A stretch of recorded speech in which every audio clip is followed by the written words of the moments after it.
Welcome to Past Bedtime Talks, a brand new series from Past Bedtime Studio, where we discuss storytelling, production, a host of related topics, and anything else we find influential in our creative pursuits. Follow us on Facebook, Twitter, Instagram, and visit us on pastbedtimestudio.com for more information. I'm your host, Shahab, and today I'm sitting down with Amir and Reza, two of my good friends. And joining me today for this discussion, Jeremy. All right, this is the second episode of Past Bedtime Talks. Welcome, guys. Welcome, Amir. Welcome, Reza. How are you guys? Go ahead. I'm good. Thanks for having me. Hey, I'm good. Thanks for having me too. And I'm sitting also with Jeremy. How are you, Jeremy? I am good. Thank you. How's your day? Busy. Busy, I believe so. I believe you're being, As per usual. as per usual, a busy man in his world. Yeah. Amir and Reza, you guys are... I want you guys to introduce yourselves. Please, go ahead. My name is Reza. I am a biological science student at the University of Manitoba, and I am 21 years old. Well, my name is Amir. Also doing genetic and psychology in University of Manitoba as well, and I'm 21 years old as well. And yeah. That's okay. And You both guys of you... are so young. I know. It's like young people. I'm young. literally 10 years older than you. I couldn't tell. Well, thank you. Yeah. You guys are like 4 years Nice younger than me. compliment, by the way. That's good, I guess. So today we will talk about suspense of disbelief. The definition in internet and Wikipedia actually was it means like as if watching a fictional movie, some kind of like superhero, something unbelievable, and people unrealistic, yeah. And people would be trying to sacrifice the logic in their mind and try to Convince yourself, yeah.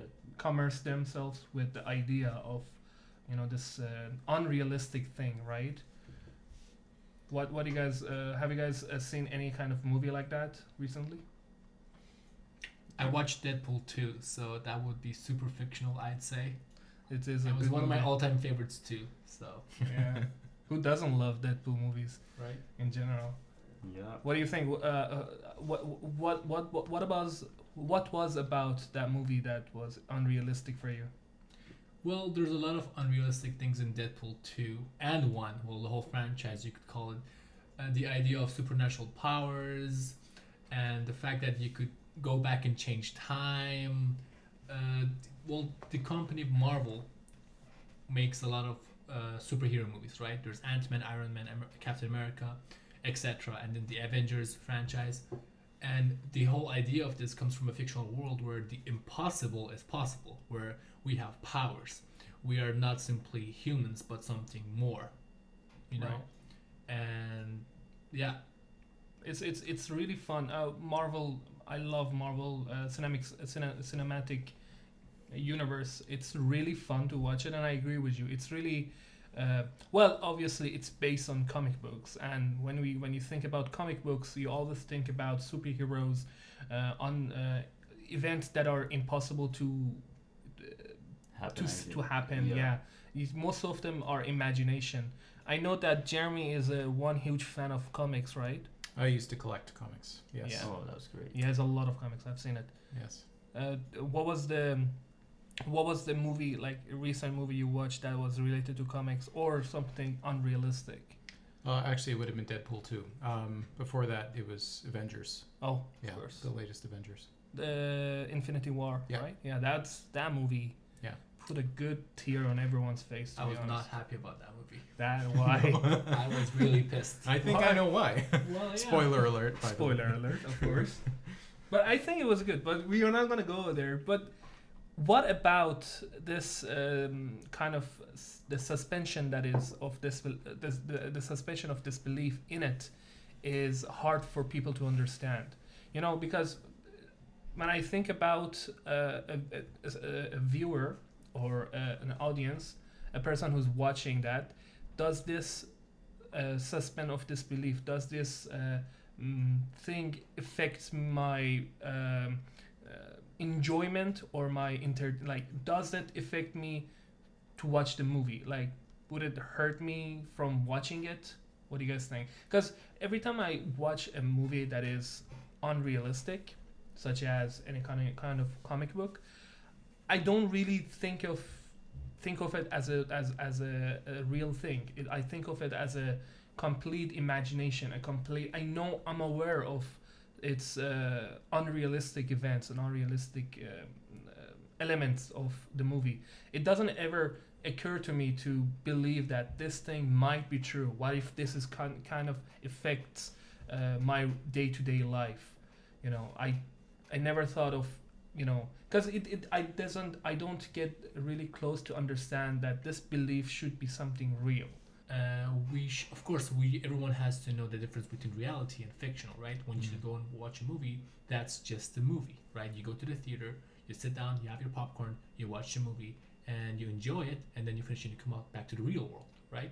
Right. The ideas that come for the movies, I mean, this will enter a little bit into a controversy, but I would say it's impossible for all the ideas to come from simply imagination and like non-realistic sources, right? Right. So a small idea of it, I would say, example would be Iron Man, right? Iron Man has no superpower. All he is a millionaire, right? A billionaire, let's call it. And he's so rich, and he is a mechanic, and he's really smart, and he makes this suit, right? From metal, which gives him power such as flying, picking up heavy stuff, etc. So that's not really impossible when you think about it. Yeah, of course. We could have a lot of other billionaires who were rich enough and want to be something more, and they use their money and influences to make something like that. So the idea that all these entertainment movies and ideas come from something that's not real, right? I wouldn't necessarily agree with that, because as much as ideas for movies and stuff have to come from fiction and imagination, there has to be some form of connection to it between what's possible, even though it's like impossible. There has to be a minimalistic connection to it. You know, like someone who can't die, Deadpool, right? That we know that's impossible, right? Because as soon as he has this cancer, he regenerates, right? So he will never die. But Iron Man, well, you could say that someone tried that, he got caught, and then the idea came word from word, and someone tried to make a movie about it. Yeah. And that's how the beginning of a franchise started. Right. I agree. It's kind of actually defines the suspension of this disbelief, because we are sacrificing the logic about this and to just for the purpose of entertainment. I completely agree. So you said they're gonna make like the suit for the guy from the mental things because he's billionaire and he can afford it actually. So Yeah. so why we usually don't use that suit in the real life? What do you mean? Why don't we do it in real life? If we can make something like that, why we don't usually do that? Well, I think they are doing it. I think, well, I don't want to go to political and controversial theory, but I feel like governments already have. No, I'm not talking about governments. Like the billionaire guys, they should. It shouldn't be like a governmental guys. Right. Like a regular, like a Mark Zuckerberg. He's a I don't owner think of he a needs. Facebook. Well, I don't think he needs. But he has enough money to make something like that. Of course, he has. Yeah. So But I don't think he needs to do it. Why would he do it? Would he want to save the world, or because what was the Tony Stark's idea of having that or creating that suit? He wanted to kind of save the people that he loves and believes, right? but he can sell this suit actually. Also, one point that's needed to be mentioned is that he got all this money and influence because he had a company that sold gun. So if there were not wars, he would never get that rich. True. You know, Right. so then we would enter into this cycle where you have to have a conflict for him to have enough money in order to then build something, then to want to save the world, in which he helped, mess up. Right. Well, So and that's also in that story, he sort of invented a basically unlimited source of energy in order to Also, make the that arc, suit work. Yeah, the arc reactor. Reactor, yeah. So- Also, I'm sorry, another thing would be that the reason he did that was to save himself. Yeah, Right? exactly. Yeah. So it He came was from ill, a selfish right? desire. Well, when they hit him in the movie, when they hit him if anyone hasn't seen Iron Man 1, I doubt it, but spoilers. When they hit the car that he was in, there was a bit of a shrapnel in his heart. And in order I to don't save remember that himself part, in the yeah. cave, he made that battery which was keeping him alive. Yeah. So it was from a selfish reason to save himself. That's where it all began. True.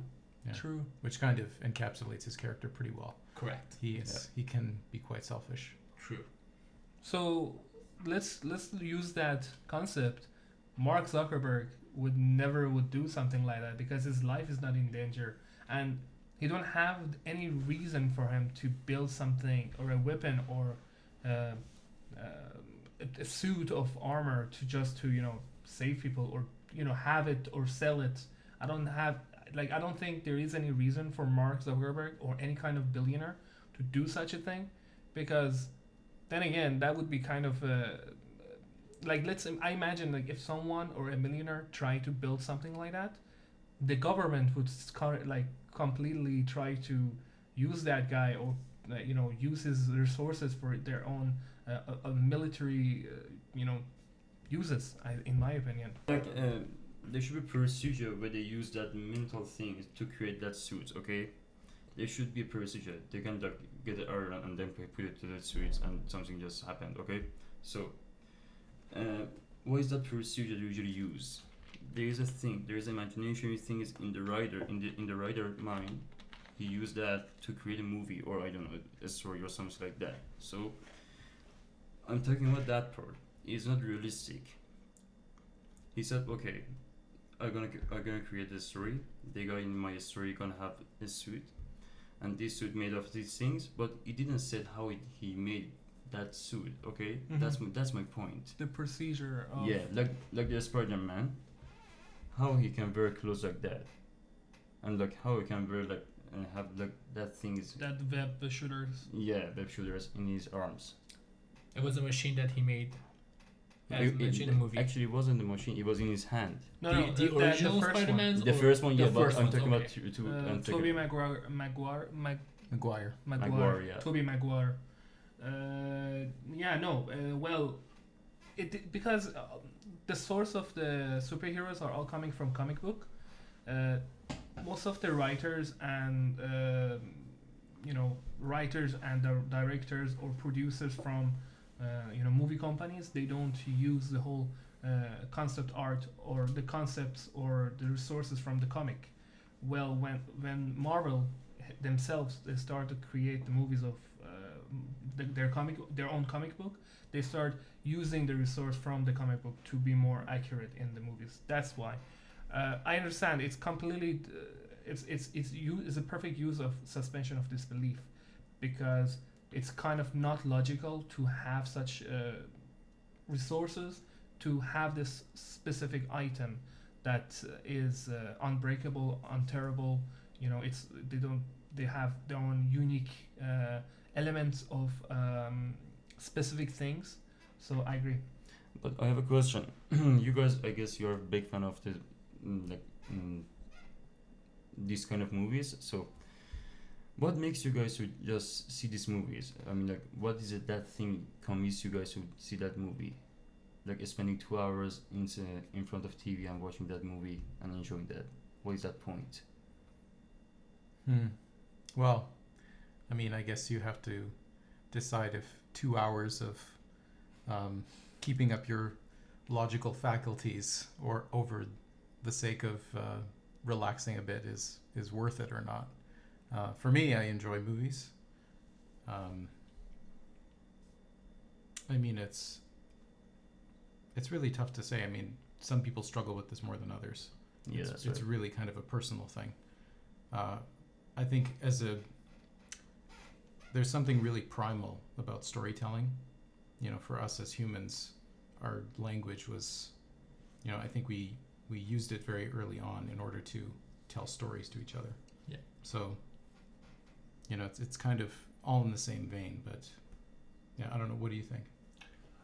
Well, as your question said, was why do we watch these type of like Yeah. why do we enjoy them? Is that what you mean, or what makes it? Actually, both of them. I mean, like, why do you usually watch them? And I am how a you huge can fan enjoy- of movies, right? Movies, TV shows, cartoons, etc.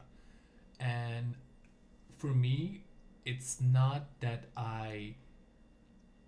every story, every movie, every TV show, they all have a message, right? A message that someone wants to tell you. Usually the director or the producer of that show, movie, or cartoon, right? And these messages are really have helped me a lot to form, I guess, my characteristics, right? Every superhero movie, right? Heroes are known as their selflessness, right? They sacrifice themselves to help others, Yeah, Save right? others. Yeah, that's And right. so I watch a lot of superhero movies and I see that and I know that's not real, but I use the message that that movie gives in my daily life. I go to the university and someone asks for help, and I know that sometimes I'm not going to be able to help them, but even so I still sacrifice that something I have to do in my daily day, and I help them. Your free Right? time. Yeah. So I use that, or some other times they say that the goal is not to like look rich, but the goal is to be rich. So someone could have, let's say, $1,000 per 2 weeks, right, and make that much money. Someone would go shopping and buy lots of luxurious clothes and finish it up in a weekend. Someone else would save it, right? So save it, and over time they would get something that will be useful for them. Let's say a computer, let's say something else. These lessons, I've learned them more from movies, because other than movies, I don't think we have anything else that will give us moral lessons in life, right? We watch the news and there's nothing good ever happening. We don't learn anything. The media trending is, I have strong opinions about that one. It's not going well at all, and social media is not helping. So my way to relax and learn more about how one should be is from movies, TV shows. And yes, usually it's 2 hours, but to me personally, it's worth it. So it's a subjective likes. I have this almost the same answer with Jeremy and Riza. I love watching movies. I enjoy getting entertained from different genres of movies. I imagine every time I watch a movie, I feel this losing the feeling of existence. I always imagine myself that I'm part of that movie, or I'm my complete consciousness is inside that story or movie that is telling the story. So as Jeremy said, that from the beginning, when humans learn the language, when they start speaking and telling a story, that story has a small sparkle of magic itself. So if you start listening to a story someone is telling you, you try with all your essence of your self, sit down and listen carefully, imagine that thing. It's kind of an entertaining part of you. What's in our brain have this something that every time we get Dopamine, serotonin. dopamines, yeah, the dopamines of when every time we're watching a movie or listening to a story, the dopamines are, is coming out, right? It's using that drug is coming to our brain. So I love that. I think I would be addicted to that dopamine because I enjoy listening and imagining, even though it's affecting. People could say that, okay, if you're watching a movie or you try and movie story, any kind of thing, you're trying to get out of the reality. You're trying to not be part of the real world. I don't agree with that. As long as a human can, or as long as a person can figure out what is real and what is unreal, that's line. Yeah, exactly. That line. I think you can manage anything, and the entertainment part is just the fun part. And the reason I decided that my career want to be a movie making career. Like if you like something, why don't you pursue it? That's my mode of life. So that's why I love watching this kind of movies. I think the idea of us enjoying storytelling and listening to stories comes back from humans being social species. We want to socialize, and one of the reasons that we've survived so long is because we've learned to be together and socialize and come as a group, right? Communication. That has been one of our strongest survival traits, Yeah. right? But one thing that I would like to mention is that reading books is good, but for me, reading book is more of like, it's for me, but I can't use reading books in my daily life because I use the movies that I've seen, the TV shows that I've seen and everything in order to communicate with people. I go to university and I say, hey, have you seen this movie? Hey, have you seen this TV show? If not, you should watch it. It has really good points. It gives you lessons. Recommended It to says people. some things that you will agree with, right? And people like that sort of connections a lot. You would be able to get that ideas from book as well. I'll say that, but not as much as you should. Right. Well, I mean, I think as a medium, the written word is always so much more powerful. Should you have the imagination to really fully realize what someone has written down on the page. Like, I mean, I love movies, but I think if it were between movies and books, I don't know if there's any doubt in my mind that books are more powerful for your brain in terms of forcing you to really invest yourself and visualize what's going on. Whereas movies, like, they just show it to you, right? Yeah.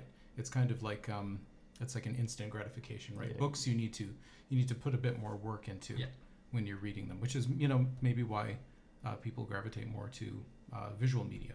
Sure. Is because primarily for us, our eyes are our main source of interacting with the world. Where something like a dog, it's their nose, so they smell in like degrees we can't even fathom.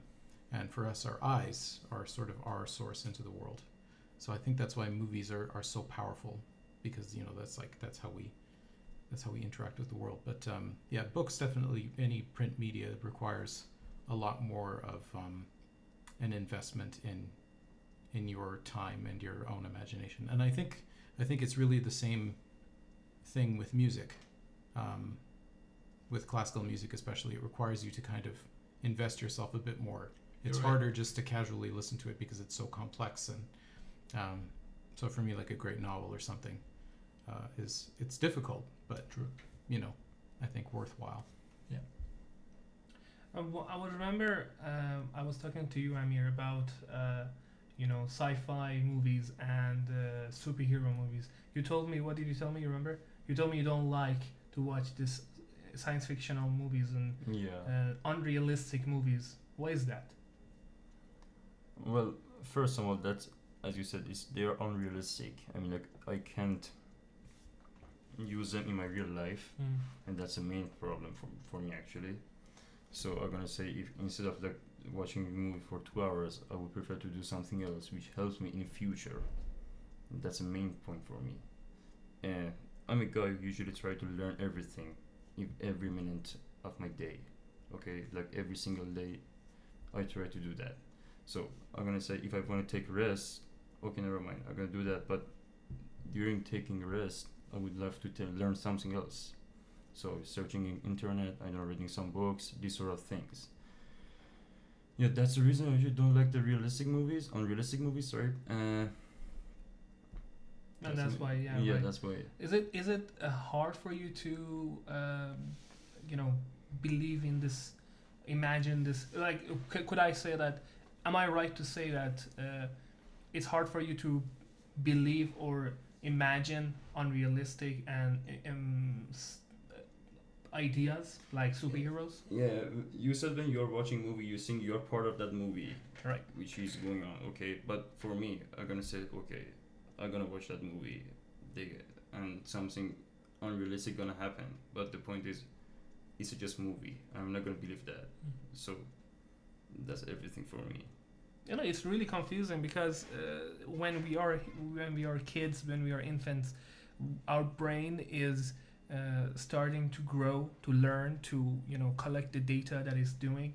But there are some people who actually grow up in their adult life, and they're still hard for them to believe in this unrealistic or logic, to hard to imagine these things. Kids would be like, okay, I can imagine it because I don't know nothing, right? But it's even adults are hard. Like for adults, it's hard for them to get that unrealistic thing. I remember I haven't seen this movie, but I really am interested to watch this movie. It's called The Birdman, from 2014, if I'm not mistaken, and one of the best. What was his name? I forgot. Michael Keaton. Michael Keegan, yeah, Michael Keaton.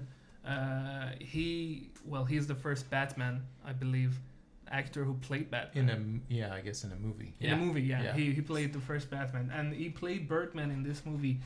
The premise of the story from the trailer. What I got was that Michael is an actor and a famous actor in theater and movies, but for some reason he's depressed and he's losing the touch of real world and logic world, and he thinks that he's also famous for this character called Birdman. It's a superhero band that had feathers and mask of a bird, and he literally thinks he is Birdman. He lost the touch of the logic and the realism in his life, so he's imagining that. This movie explains, like, okay, even there are some adults, for them to actually lose the touch of their logicness, and the suspension of their disbelief is completely disregarded for their real life. What do you guys think about that? And what happened next? I actually haven't watched the movie. I really want to watch the movie and talk about it. It's just that I remember this. I think you definitely have to watch the movie. It's a great movie. I've seen it twice, I think. Have you? I've seen it twice. It's a great movie. I got a different idea from it than you did, and what you just said. Well, my idea was from the trailer. It's like from the trailer, of course. But it's a great movie, and it mostly gives you tells you the experiences you have as a kid and when you grow up, right? The difference between a child and an adult, and how things are different. How as a kid we have things that are impossible, but just as easily you believe them.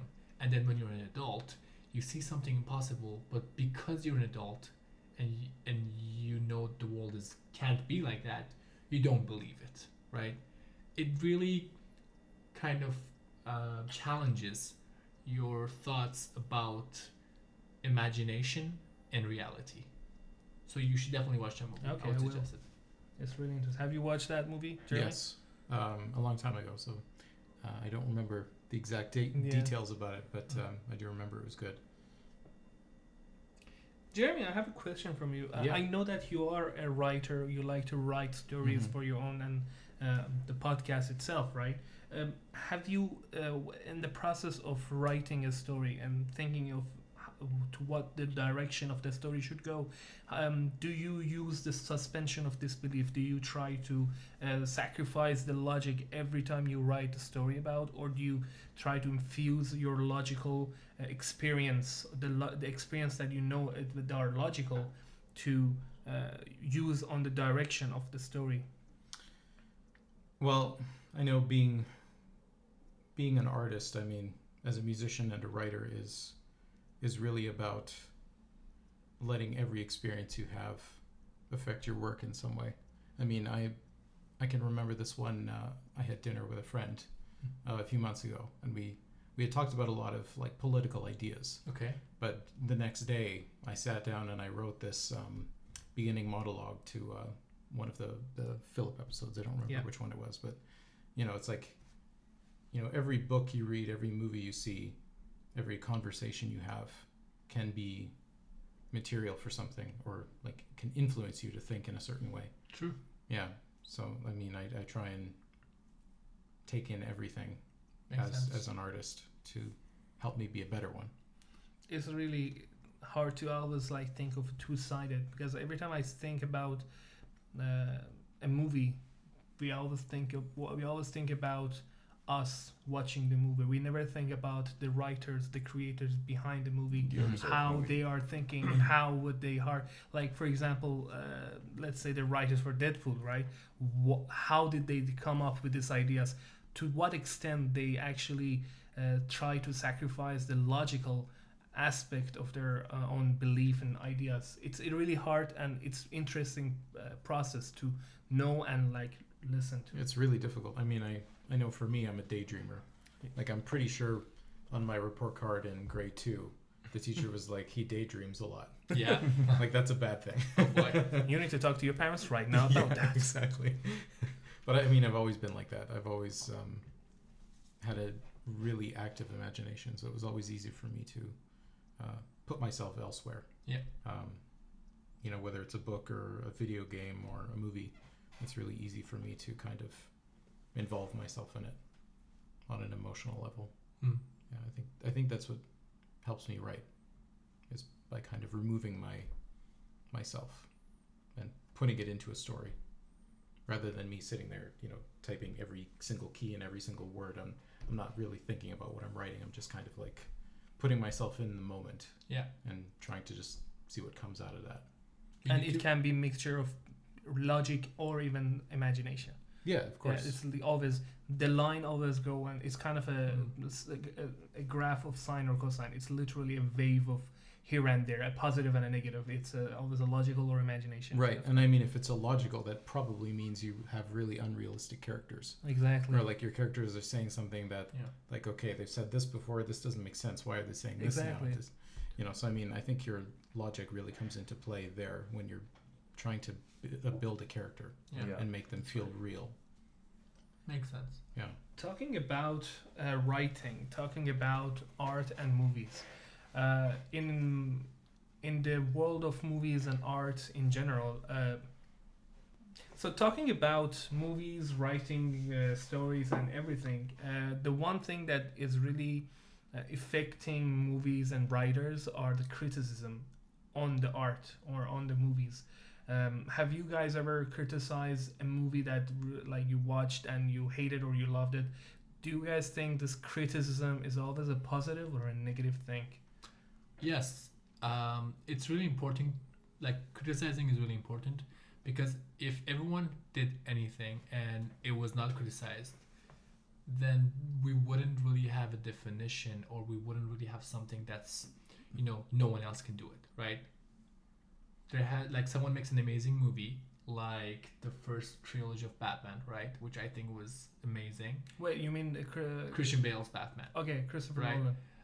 which was amazing. Dark Knight. Dark Knight, yes. And even that movie at that time had criticizers, right? If every movie had no criticism, everyone would make whatever movie they wanted, right? We wouldn't have a good art, a piece of art, right? People have to mention your mistakes. People have to say, well, this, anyone could do this, right? But only a true artist can make a perfect movie, Right. you know? So criticism is a really important tool, If there is such a thing. if there is such a thing. In a world where true artists are always getting criticized, which is actually our world. But it's, you know, it's so much, sorry to interrupt you. Please go ahead. So much of it is just, you know, anytime anyone puts one idea out there, someone else will have something to say about it. Exactly. So, you know, criticism, I think, is really just a side effect of having a language and having ideas. You know, you Also, can. yeah. Also, I think you should, like, sometimes you just, like, not listen and do what you want. Well, of Because course. if every time you have an idea, someone just hits you with them and be like, no, that's not good, and you never did anything, then what will be the point? Yeah. Sometimes you just have to not care and do what you believe in, what you want to do. And at some point when it reaches somewhere good, you will find people who will enjoy what you did, Right. right? Because we have 7.4 billion people on Earth. It's impossible to make all of them happy, Mm-hmm. right? Of course. That's where we have to enter like the realistic world where everyone have different ideas and everyone is satisfied with a different thing. Yeah. So there's also that idea. I agree. Like criticism to the extent of disbelieving the artist from making what they are doing actually will destroy the purpose of that journey that they're trying to make. So if an artist try to always take the criticism to himself, he can give up the art that he's trying to make. And it's always good to ignore some criticism towards your own art to actually create what your belief and your goals and your ideas and the imagery that you are trying to become. In my opinion, criticism is a tricky part to accept the criticism of people on your art. It can be anything. It depends on what criticism, what's the point you're getting from that criticized opinion. You can always listen to someone who criticized my book or my writing and take the good points about it and stay away from the negative parts, so that you always have this updated idea of what you're doing. It's I think it's a useful tool for a writer, a creator, anything to become a true artist, in my opinion. Actually, I guess sometimes it just makes your art much more stronger, honestly. And the point is, it depends on how they're gonna criticize that art. I mean, like, it should be in a creative way, Right. Yeah. I was gonna say, yeah. That's. I mean, that's we a- should be that's the very- main point. Yeah, we should be very clear that there is a difference with constructive criticism Yes. versus just Yeah. Just think spouting an opinion about something. If you actually have something constructive to say, Yeah. then it's valid, and I feel like it's important to listen to that as an artist. I mean, at the same time, you have to have thick skin. Of course. There will be people that hate your work, which is fine. I Yeah, mean, but even that could be useful sometimes, right? yeah, You could have yeah. you could write a book and someone could criticize it to say that this book is really weak, right? And then you could ask them what was weak about it, and they'll mention something, and it could be something that you've never thought about before, right? right. Yeah. It could But be I mean, like that a would be flaw in your constructive, work. though. That would be constructive, right? Yeah. But It just makes art stronger. Actually. All criticism doesn't start constructive, Yeah. right? It always starts with no, this is bad, stop it. Yeah. Because it's But if you conflicts. tolerate it a little bit, it will build up to something better. That's something that. Because it conflicts their own belief that, oh my god, your perspective, your idea is completely different from mine. So why are you thinking like that? So it's kind of an offensive mechanism of our own Yes, that's psychological body, like brain, towards that art. Have you ever got criticized for this podcast that you made, Jeremy? I mean, Philip's Apocalypse, the story. I mean, we're still pretty early, so I mean, we haven't had a That was massive. good. Yeah. Yeah, it's been pretty positive so far, which I'm very happy about. Yes. good. But I mean, just from my own experience as a musician, we deal with criticism every day, because in order to learn an instrument well, you have to have a teacher, and what's your teacher's function? Tell you your Is to- mistakes. exactly, to help you fix your mistakes, and Yeah. in order to do that, you have to constructively criticize someone. So I mean, that's something we deal with every day when we're learning our specific instruments. It's just it's how you learn and become better, Exactly. essentially. I remember that before the first episode of Philip's Apocalypse, Fire, where you can now listen in iTunes and SoundCloud. What else do we have it? Overcast. And as well. Overcast. Yes. That was just a small advertisement there. Yeah. When you guys, before you post that, you had this kind of audience test that you wanted to try, the alpha or the beta test that you wanted to try, and you send it to some people and they listened. And have you guys got criticized about that episode where it was kind of constructive towards the direction of Philip's Apocalypse? I think so. I mean, there was a wide variety of opinions about certain different spots in the episode. Maybe someone didn't quite catch that there was, like dog footsteps on the floor above when he was waking up, when he heard something. So they thought maybe there was a person up there. They weren't sure if he was going upstairs or if someone was Just coming someone downstairs. else was coming downstairs. There was something like that. But I mean, the conclusion essentially was the same. It all kind of led to the same. They knew someone went somewhere. Exactly. But yeah, I mean, it's it's difficult because we don't have that advantage of a visual to kind True. of make everything clear. So in an audio drama, it's you have to be quite imaginative in how you're writing so that you can sort of tell how someone else will listen to it. True. And if it will be clear or not, or if you need to fix something. Or I mean, I feel like we did a pretty good job, but there's always more to learn. You have a perfect example is that three of us, me, Reza, and Amir, we are the ones actually, including from 15 people that you guys actually try.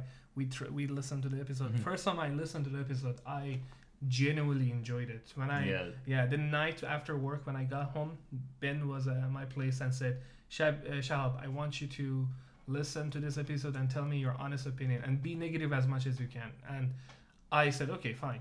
So my plan that night was to hate the episode, right? To try to criticize as much as I can, like to hate the entirety of its idea.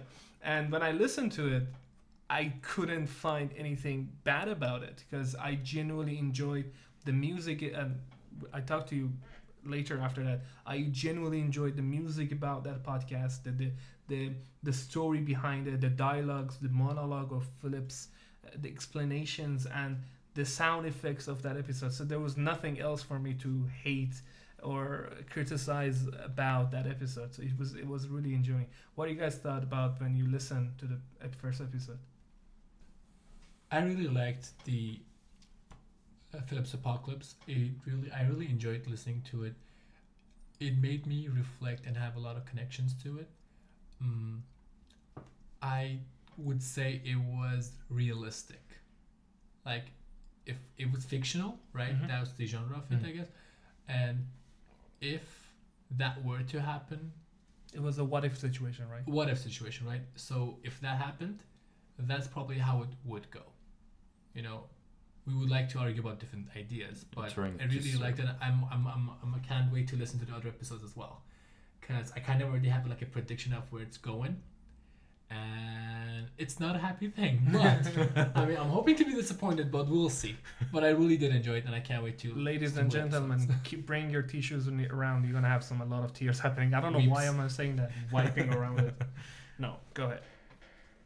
Well, for me, I really like the effective sounds that you guys usually use in your podcast, and yeah, the point is the view the guy having in your podcast. Phillips. That was awesome actually. The way he was looking to the future and the way he was trying to survive, that was freaking interesting for me actually. Okay. Finding food in the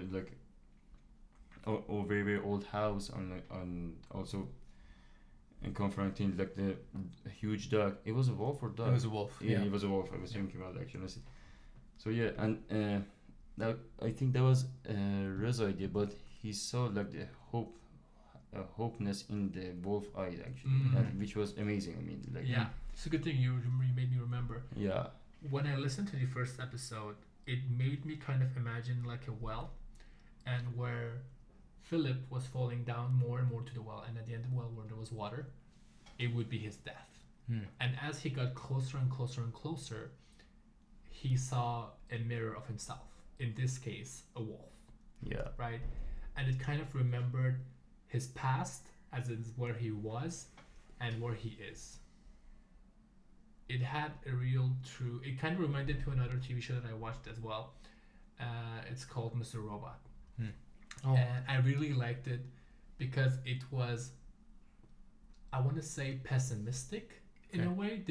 The mood I kind of got from it was pessimistic, but it was a good pessimistic. It wasn't one that was like, what's the point of doing it? It was pessimistic to learn something from it. So I really enjoyed that part as well. I just remembered one thing. When first time I listened to the first episode, the moment that Philip was trying to collect items in that house, it reminded me of a game that I recently played. It's called This War of Mine, The Little Ones. Mm-hmm. It's about an after effect of a war happening in United States, and people are trying to survive. The game is about survival of random people coming together and trying to survive a war situation on the world where they are in a house and they have every night they have to go and raid a place to collect some supplies, and the concept of the psychology of how alone they are. It's really interesting, that game, because your character or your characters can actually become sad or depressed or happy or angry or mentally disordered on fighting others in their own house. It just remind me of that. I don't know if you guys play that game. It's super fun to play it and depressing at the same time. But it was that's what I remembered, because it was completely the idea of you have to find the water, you have to find a backpack, you have to find the machete, that the knife that Phillips found. So these things just remind me of that video game. Yeah, the point is he had a goal actually. I mean, like most of the time when someone try to survive, it's just surviving. Finding food and like live for another day, and goes on like that. But he had some goal in his mind, and he tried to reach them. Actually, that was a really interesting part as well. We could say all these things that we said right now are the criticism or the constructive criticism towards an art. It's a beautiful thing. I think going into it, our goal was to really have a trifecta in this production, which was quality storytelling, good music, and good acting. Yeah, we really wanted to kind of have those three elements at the best possible height that we could achieve with what we have right now. So yeah, I mean, that was just so you know, that's kind of our goal, was those three things going into this project. And what are we looking forward for Phillips Apocalypse? What is coming for us right now? Well, the story, it goes a very interesting direction, and these lost episodes will all tie into the main story at some point. And I think when you realize how they do, it'll be quite shocking. It's a chapter within a chapter. Yeah, exactly. It's like side material, essentially. When are we hoping to get the second episode of the podcast? Actually, no, I'm sorry. You have a plan for the rest of the episodes of the Phillips Apocalypse. Yeah, so we are planning to do a simultaneous season 1 release, because I think people will want to binge listen. Yeah. With the direction we're taking. That's interesting. All right, so that was our second episode. Thank you guys for coming. Thanks, Reza, Amir, and Jeremy to sit with me today. And thank you for having us. Yeah, for sure. Thank you for having us. We might see you guys again in the episodes of coming of Past Bedtime Talks. Thank you guys for listening, and have a great day. We hope you enjoyed this episode of Past Bedtime Talks. Thank you so much for joining us. Join us next time as I sit down with other enthusiasts, creators, and listeners for another roundtable discussion. Have a good day and night.